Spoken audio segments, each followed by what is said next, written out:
Amigos, bienvenidos a su programa Mi Gente Tampa Bay. Yo soy Aurea Rodríguez. Se encuentra con nosotros hoy el señor Nelson Borges.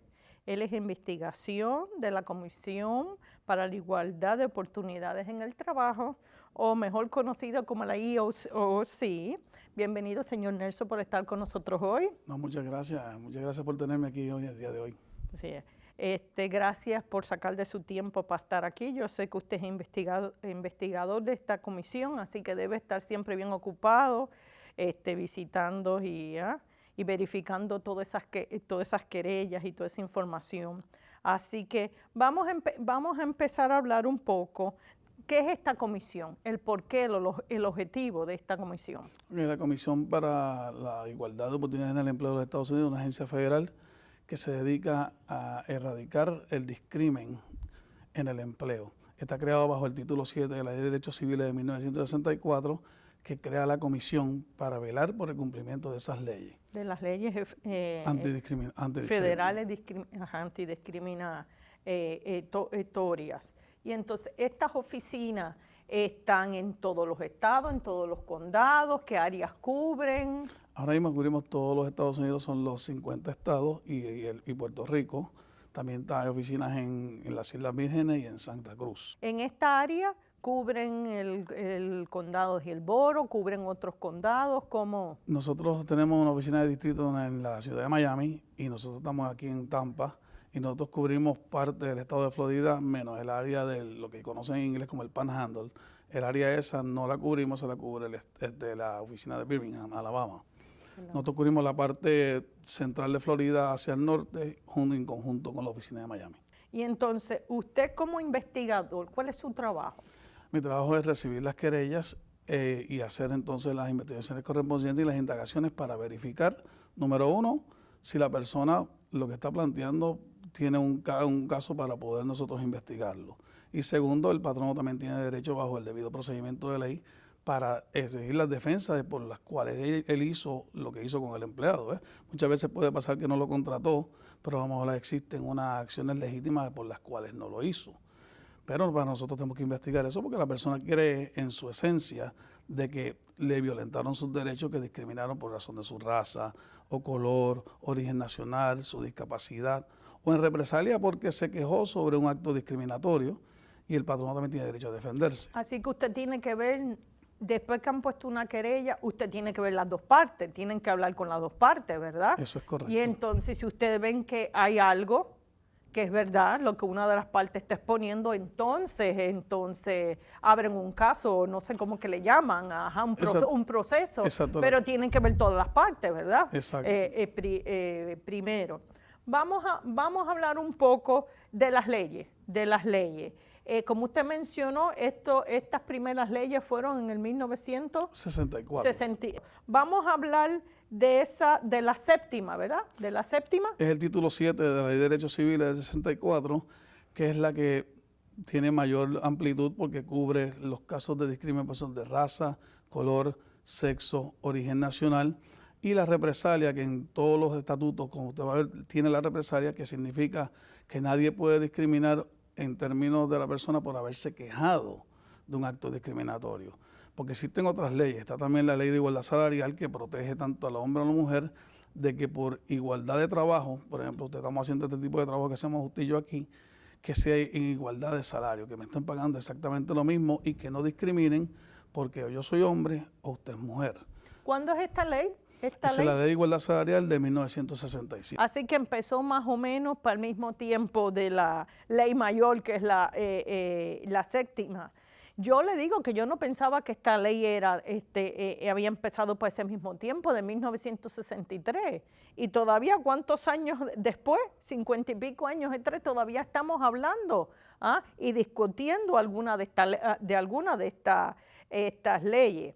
Y entonces, la del 63, la salarial, entonces el pago igual entre la mujer y el hombre. Y entonces también hay otras que van surgiendo según las necesidades. Hay otras por la edad. Sí, la ley de discriminación por razón de edad lo que requiere es que toda persona que tenga 40 años o más, que se sienta que ha sido discriminada en el empleo, puede radicar una querella ante la comisión. ¿Qué sucede? ¿Por qué 40? Porque se entiende que después de cierta edad, pues el patrono dice, bueno, yo quiero personas más jóvenes, y tiende a discriminar por el mero hecho de que la persona tiene 40 años o más. Pudo haber sido ahora, en los días de ahora, 40, posiblemente son los 30, según las cosas han cambiado, pero la ley se ha quedado así desde el 67 y sigue siendo 40 o más. Del 67, así que esta ley ya va para 50 años. Eso es así. Esta ahora ¿cómo le pregunto? Ahora con muchas de estas compañías, ahora cambiando el tipo de la manera como funciona, compañías de tecnología, de la internet, hay muchas personas jóvenes. ¿Usted ve muchas querellas de este tipo? De que personas ya mayorcitas con más experiencia los están reemplazando con más jóvenes. ¿Cómo esto aplica? ¿Cómo esto...? Sí, precisamente eso es lo que está sucediendo. Usted tiene que la ley requiere que la persona, cuando tomen una acción tangible de empleo, que significa si lo van a despedir o algo, tenga una razón que no sea discriminatoria. Y lo que está sucediendo muchas veces es que estas personas que tienen más de 40, en muchos casos pueden estar siendo reemplazadas por personas que tienen 25, 26, 28, y lo que la comisión está verificando es que la acción legítima que el patrono está tomando no sea por la edad. Puede ser que la persona no puede entrenar o no puede hacer el trabajo ya. Si esa es la razón, pues es una acción legítima. Pero si es meramente y la única razón es porque tiene más de 40 y lo estoy reemplazando por una persona que tiene menos de 40, pudiera existir una violación porque la ley es clara. Dice, tú no me puedes reemplazar a nadie por el mero hecho de la edad. Lo puedes reemplazar porque no está haciendo el trabajo, lo puedes reemplazar porque no consiguió los entrenamientos adecuados y no puede realizar las tareas que tiene que hacer. Tiene que haber una acción legítima por la cual tú le estás negando a esa persona el empleo, pero no porque meramente tiene 40 y el otro tiene 30 y yo quiero traerle 30. Wow. Y estas cosas son fáciles de probar. Yo no veo cómo usted entrevistando personas, cómo es este proceso. Bueno, sucede es que no es tan fácil, porque sucede muchas veces que la persona, y pasa muchas veces que lo contratan teniendo 41 años y lo cesantían cuando tiene 44. Pues entonces la edad no es el problema, porque ya tenía sobre 40 cuando lo contratan. La diferencia ocurre cuando tiene una persona que lo contratan cuando tiene 25 años de edad, ha trabajado 25 años en la compañía y la razón por la cual lo cesantían pudiera ser porque tiene la edad, pero puede ser otras razones, puede ser que la persona ya no está haciendo el trabajo. O que no quiere trabajar con los cambios nuevos, que la compañía quiere seguir haciendo las cosas como las hacía 25 años atrás y no está dispuesta a hacer cambio. Hay como que una línea que es ¿cómo es difícil de identificar? Usted como investigador, ya me supongo que por la experiencia que tiene, ya usted ve, ¿verdad? Esas cosas cuando usted... ¿Cuál es el proceso? ¿Usted va y entrevista todas las partes aparte, llenan papeles? ¿Cómo es ese proceso? Bueno, primero la persona llega donde nosotros, o puede ser por correo, o puede ser a través del portal de internet www.eoc.gov, o puede ser por teléfono, se genera una querella y entonces se entrevista o por teléfono a la persona para indagar sobre qué es la creencia, qué fue lo que le pasó en el empleo.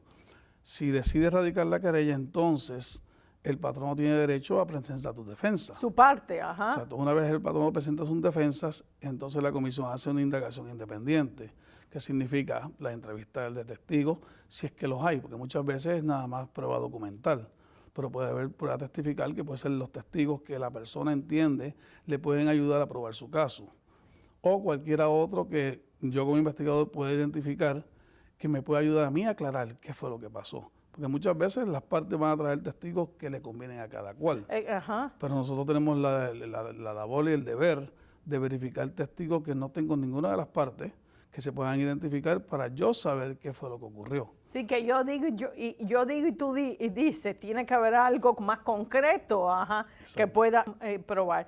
También hay otra ley, título 1 y el 5, ¿verdad? Eso de la ley de discapacidades de 1990, según fue enmendada por la ley de la ADA del 2008. ¿Qué sucede? Esa ley es importante porque ahora mismo existe un gran discrimen por razón de las personas que tienen discapacidades. Y la ley en el 2008 lo que hizo fue que amplió la cobertura de las personas con discapacidad para que puedan conseguir empleo.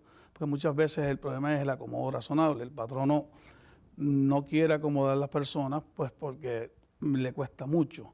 La comisión lo que le está diciendo es hay que evaluar que es mucho. Pues quizás para compañías mega multinacionales quizás sea bien cómodo, bien fácil de acomodar a la persona. Quizás para el supermercado que está en la esquina se le da más difícil, pues caso a caso.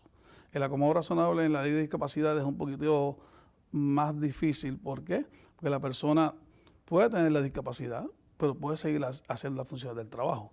Y si puede trabajar, ¿por qué le vas a negar el empleo? Porque tiene una discapacidad. O sea, se evalúa caso a caso y una de las querellas que recibimos siempre es de acomodo.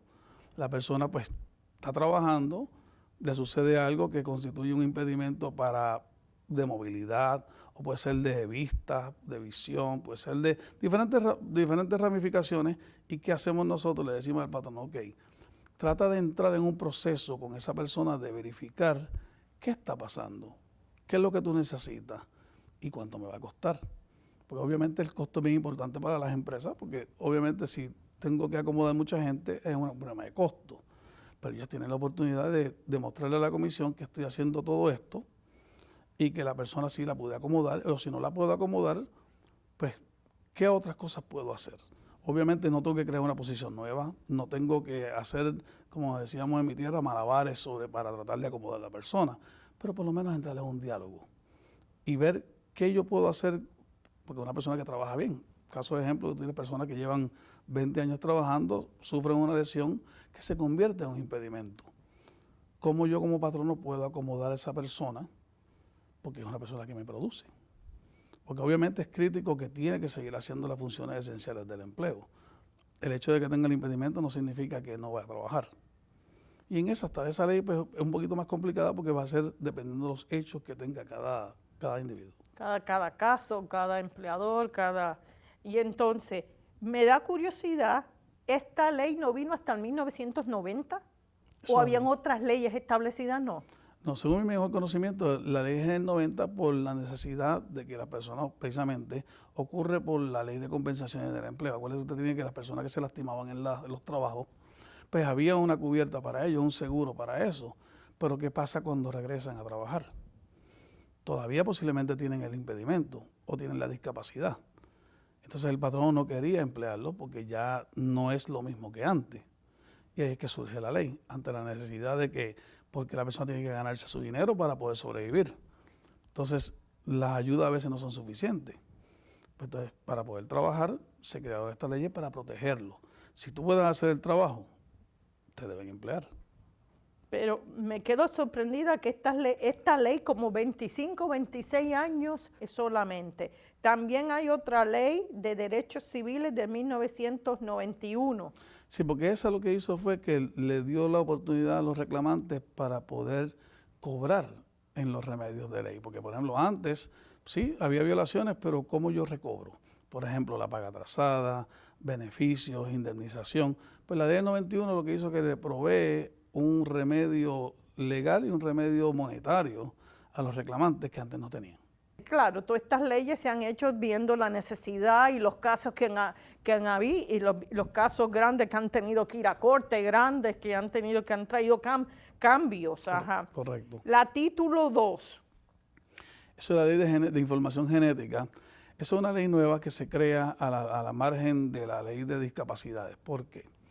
La ley de genética requiere que, por ejemplo, si la persona tiene una condición, ya sea cáncer, diabetes, piensan que porque los familiares la tienen y yo no la tengo, que a mí me va a dar. La genética lo que protege es que el patrono no pueda hacer preguntas sobre mi historial médico, porque si yo no tengo nada, ¿por qué yo tengo que decirte si mi papá, mi mamá, mis abuelos, mis ancestros tienen una condición preexistente que me va a hacer a mí supuestamente más probable de que yo voy a contraer la enfermedad o la situación? Y menos elegibles para trabajar. ¿Pero por qué es esto? ¿Por los seguros médicos que yo te...? Una de las cosas es el seguro, porque obviamente los patronos, como usted bien sabe, pues tienen que tener cubiertas médicas, tienen programas. Ahora hay programas de salud que los patronos tienen y a ellos les interesa saber si tú estás saludable o no. La comisión lo que les dice, sí, tú puedes saber eso, pero tú no me puedes negar el empleo a la persona meramente porque su papá y su mamá tienen una condición y tú piensas que en el futuro a esa persona le va a dar, pues no necesariamente es cierto. Entonces, ¿por qué indagar sobre eso? Entonces, hay una diferencia entre las discapacidades, pues nosotros siempre decimos a las personas, si tú no tienes el impedimento, te aplica la ley de genética, de información genética. Si tienes el impedimento, te aplica la ley de discapacidades, porque esa es reclamante. La ley de genética, de información genética, lo que te protege es sobre que no indaguen sobre tu historial. Algo que no ha pasado en el futuro, porque tu historial, tu familia tiene algo, no quiere decir. Por eso es que a veces me pone a pensar cuando le piden ir al laboratorio, hacerte estas pruebas y aquello, digo, yo no sé, me están pidiendo solamente pruebas de drogas, pero yo no sé realmente qué más me están pidiendo o qué más me aprovechan este laboratorio para qué más hacerle a uno.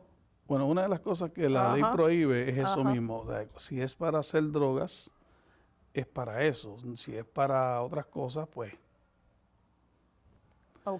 Cuando tú tienes en la ley cuando te hacen de prueba de droga, pues perfecto, es para drogas, usted tiene toda razón. Puede ser que lo usen para otras cosas, pero si el reclamante se entera o la persona que le está haciendo la prueba se entera de que han obtenido esa información y la utilizan, porque no es que no la tengan únicamente, es cómo la utilizan, que es lo que la ley prohíbe. No es que tú puedas recopilarla, porque usted tiene razón, a lo mejor de la prueba de sangre surgen otras cosas, pero lo importante es qué tú haces con esa información. Tú le negaste el empleo porque la información no dice que la persona tenga nada, pero cuando vas al historial verifica que el papá o la mamá o los ancestros. Eso es que la ley prohíbe. Tú no puedes ir hacia atrás a decir, bueno, porque este tiene el colesterol un poquito alto, déjame ver qué pasó con el historial. Eso es lo que la ley prohíbe. Eso es lo que la ley. Todas estas leyes, ¿a quién le cubre? En el caso cubre a todo el mundo, inclusive lo único que ponemos en términos de jurisdicción es que tiene que ser un patrono que tenga 15 o más. Y en los casos de la ley por edad, tiene que ser 20 o más. O sea, si el patrono tiene menos de 15 o siempre ha tenido menos de 15, no tendríamos jurisdicción para intervenir. Pero hay estados que sí, que hay estados en donde tienen leyes similares a las nuestras, en donde lo que necesitan son 2 personas que estén trabajando para el estado tener jurisdicción. Bueno, volvemos a eso. ¿Estas leyes cubren a compañías grandes, estamos hablando? ¿Cómo es? Grandes, pequeñas, no importa. Lo que sucede es que tienen que tener 15 o más. 15 empleados o más. Correcto. 15 empleados más. O en el caso de discrimen por razón por edad, tienen que tener 20 empleados o más. Y compañías pequeñas que están empezando, como eso que le dicen small business, que tienen 5 empleados, 4, ¿qué le cubre entonces? Bueno, en el caso de nosotros, pues lamentablemente el legislador del congresista decidió que no tenemos jurisdicción, pero hay estados que tienen leyes similares en donde la jurisdicción es únicamente si tienen 2 o más. O sea, obviamente ahí el reclamante, y yo exhortaría al televidente a verificar el estado en particular, porque hay estados que no tienen el patrono por el mero hecho de hacer negocios con el estado, ya está cubierto. Y hay leyes que son de similar naturaleza a la federal. Existe, por ejemplo, existe la Comisión de Relaciones Humanas del Estado de la Florida, que está con base en Tallahassee, que es la que brega con la parte estatal de las leyes antidiscrimen. Ellos tienen un arreglo de trabajo con la comisión en donde ellos atienden los casos que le llegan a ellos como parte de las leyes estatales. O sea que ellos tienen para contestar su pregunta, tienen similitud en lo que el Estado de Florida cubre. Una diferencia bien importante es que, por ejemplo, la persona en Florida tiene derecho a venir a la comisión dentro de 300 días desde el momento que le ocurre la violación, que la persona entiende que sus derechos han sido violentados. Sin embargo, con la Comisión de Relaciones Humanas del Estado de Florida tiene hasta 365. O sea que tienen más cubiertas, después, si se les pasa el tiempo para venir a donde nosotros, todavía le quedan 65 días más para por lo menos acudir a la agencia estatal que tiene leyes de igual naturaleza a la nuestra. Ok, porque estamos hablando las leyes federales, ahora sí, cambian un poco según el estado, las leyes estatales, y si una no le cubre, la otra le va. Ok, ahora entendemos. Correcto. Pero tiene que haber una ley de todo, porque aquí Eso para todos hay una ley, así que si no cubren por una, le cubren por otra. Exacto. Y entonces, estas leyes cubren a los inmigrantes, a las personas que tienen papeles de trabajo, a las personas que no tienen papeles, o no, o solamente tienen que ser ciudadanos, residentes. A todo el mundo. Bueno, para nosotros lo que es importante es si lo contrataron o no. Si es empleado, está cubierto. Nosotros no nos importa su estatus migratorio, tenga o no tenga papeles, sea ciudadano. Después que esté empleado, nosotros lo que velamos es que sea un trato no discriminatorio. Significa que puede venir de forma, sin los papeles adecuados, como a veces pasa, vienen con visa de turista y se quedan trabajando en los Estados Unidos. Una vez lo contratan, tiene derecho a venir a donde nosotros a quejarse por un problema de discrimen. En muchos de estos casos, como ya se le pasó el tiempo o no tiene el estatus que tiene que tener, lo contratan, pero no hay nada escrito que diga, algún documento que usted firmó o algo, como que está trabajando. De todas maneras, sí. Bueno, sí, porque, por ejemplo, una de las cosas que siempre se le dice a las personas es, aunque tú estés trabajando, tú debes saber para quién estás trabajando. Aunque no haya un papel escrito, por lo menos tú sabes para quién trabajas, quién es tu supervisor o quién fue el que te contrató. Porque muchas veces el desconocimiento, y este tipo de foro es importante porque el desconocimiento de la ley es lo que hace que muchas personas no sepan qué hacer. Necesito el trabajo, necesito el dinero, pues a mí pues, me contrataste, pues yo no sé ni quién me contrató después que me paguen. Y ahí es donde vienen entonces los abusos, viene el hostigamiento, viene el acoso. ¿Por qué? Porque la persona no sabe cuáles son sus derechos. Obviamente el patrono no tiene una obligación de ley para contratarlo, porque hay leyes que protegen de que tú no debes contratar a nadie que no tenga los papeles adecuados, pero para nosotros eso no es importante. Para nosotros es importante que si lo contrataste, le pagues lo que le tienes que pagar, que no me le pagues distinto a lo que tú le pagarías a otra persona, que le des el trabajo que es, que no lo acoses, que no lo hostigues, que no lo lastimes. Que no lo abuse, que le ponga a hacer cientos trabajos por ser de este lugar o por no tener los papeles. Exacto. Y por razón de su origen nacional, que es el problema básico. Nuevamente el inmigrante, obviamente el origen nacional va a ser distinto al del patrono muchas veces. Y cuando es así, lo que se trata de evitar siempre es de que no abusen de ellos, que una de las cosas que sucede mucho es que le quitan los pasaportes, les quitan las visas, les quitan los documentos de identidad que tiene esa persona y se convierten en esclavos. Entonces, la comisión obviamente depende de que esa persona dé el frente y sabemos que muchos de ellos tienen miedo. Pues entonces viene el problema de que si te rebajas a reportar, te voy a deportar. Entonces le tienen miedo a la deportación y obviamente por eso no se quejan. Y eso es parte como represalias, ¿verdad? Eso cae bajo la represalia. Correcto. Por el idioma, otras veces, por el acento. Correcto. Abusan porque la persona no sabe el sistema y no sabe sus derechos, como usted mencionó.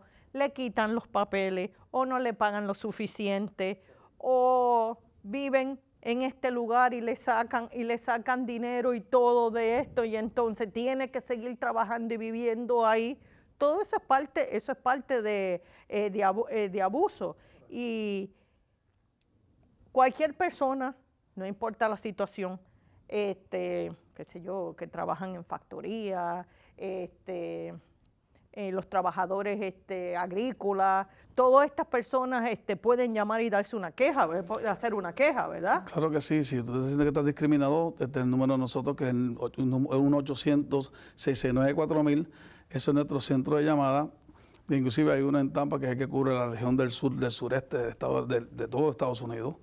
Pueden llamar, se identifican, a veces en muchos casos no tiene que identificarse ni por nombre, lo que tiene que decirle que tiene una situación y explica la situación que es al representante que tiene la comisión bajo ese teléfono y entonces se le dirige al estado correspondiente, que muchas veces llaman de todos los estados.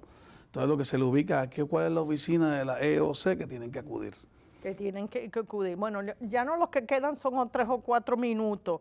Si alguien usted se siente discriminado, usted llama a un teléfono o puede hacer una querella por la internet, por la página de EOC, puede ir personalmente a hablar con alguien. ¿Qué le van a pedir? Le van a pedir el nombre, la dirección, qué pasó, los datos. Es bien importante que cuando la persona viene a la comisión, ya sea a través del portal obviamente cuando usted va a él, tiene la información y te va a pedir uno por uno qué es lo que necesita. Si es por teléfono, lo que te va a hacer el representante es darte la oportunidad de explicarte qué es lo que está sucediendo. Si vienen a nuestra oficina que están en el 501 de East Polk Street en Tampa, en el piso 10, lo que pueden hacer ahí, pues se le va a preguntar el nombre, quién es el patrono. Sería importante saber la dirección, por eso yo siempre les digo a los reclamantes, cójase sus tarjetas de negocio que ustedes ven en los sitios, porque esa tiene información que es importante, por ejemplo, el teléfono, la dirección de dónde está el negocio, dónde está el patrono. Y si tiene testigos, personas que hayan podido ver qué fue lo que pasó, y puede coger los nombres mucho mejor, porque mientras más información tenga la persona cuando llega donde nosotros, hace más fácil para nosotros poder tramitar la querella y, número 1, asegurarnos de que esos testigos no se vayan. O que no estén dispuestos, o que también cojan miedo, o que piensen que van a hacer represalia y después no quieran testificar. Ya nos queda poco tiempo. ¿Qué número podemos llamar si alguien se siente que lo están discriminando o quiere poner una querella? ¿Cuál es el número aquí local? El número local es y tendría que buscarlo, es el 813. Lo que pasa es que la oficina local de Tampa, por ejemplo, la comisión le interesa que sea el 800 por 2 razones. Okay. Y lo digo, el 1800-669-4000 y le voy a explicar por qué. Cuando llega esa llamada ahí, ese representante conoce la ley, y cuando la persona le da los hechos, es bien importante que ese representante le va a decir, vas a ir a la oficina de Tampa, en el caso del estado de Florida, si están en el área de Dade, en otras áreas ya puede ser que tengan que ir a Miami. Pero lo importante es que ese representante sabe a dónde lo tiene que enviar con la información que la persona necesita. Inclusive le puede enviar hasta el formulario para que la persona lo llene y cuando llegue a la oficina esté todo hecho. Toda la información que para necesita. Que el representante, en el caso mío, pues soy yo, puede ser alguno de los otros 18 investigadores que tenemos en la oficina, le pueda atender y ver qué fue lo que pasó y decirle cuáles son los próximos pasos. Usted me hablaba de la mediación. Existe mediación después de que el caso se radica. Existe también, cuando una vez la comisión termina, un caso de conciliación, que es la última oportunidad que se da al patrono de arreglar lo que encontramos que estaba mal. Y en el último caso, la comisión entonces tiene el poder de ir a la corte para hacer cumplir ese mandato de esa violación. Y esas son las diferentes medidas para tratar de erradicar el discrimen en los Estados Unidos. El discrimen. Pero como usted dijo, toda persona, no importa el estatus que tenga, tiene el derecho, si usted se siente discriminado. Hay personas aquí localmente, como usted, investigadores, que pueden a llamar primero, poner esa queja, ir a hablar con las partes en su idioma y en otros idiomas. Pero sí hay alguien que lo puede oír y le puede decir y explicar los pasos a seguir. Vamos a dar de nuevo el teléfono 1-800-669-4000. El website es www.eeoc.gov. Toda esa información la vamos a poner en la página. Y ustedes están localizados en la 501 East Polk Street en Tampa, eso es en el centro de la ciudad, y abren de 8 a 2:30, ¿verdad? Así que gracias, se nos acabó el tiempo, señor Nelson, muy buena información, gracias. Muchas gracias a usted. Así que gracias por estar con nosotros y gracias, amigos, por estar con nosotros hoy.